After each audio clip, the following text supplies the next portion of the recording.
Okay, baka may mapaisip dyan, may magtanong sa akin is kung bakit ba talaga ginawa itong step down transformer na to, no?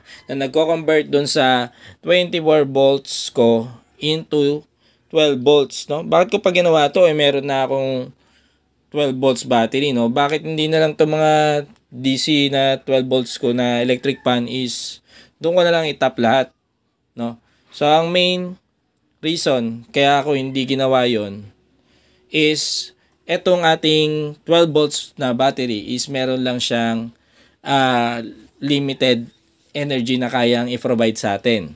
And since yung 24 volts natin is mas maraming energy yung na-store niya, kailangan natin na, kasi araw-araw tayo nag-harvest, kailangan guys, syempre, i-utilize natin kung ano yung na-charge niya. So, paano ko uubusin yung laman ng 24 volt system kung lahat ng energy na kinukuha ko is dito sa 12 volts ko lang kinukuha. So, ito, magiging standby lang siya, no? Sayang naman yung ma-charge niya, no? So, ito, tandaan nyo guys, ito ay 960 watts na solar panel.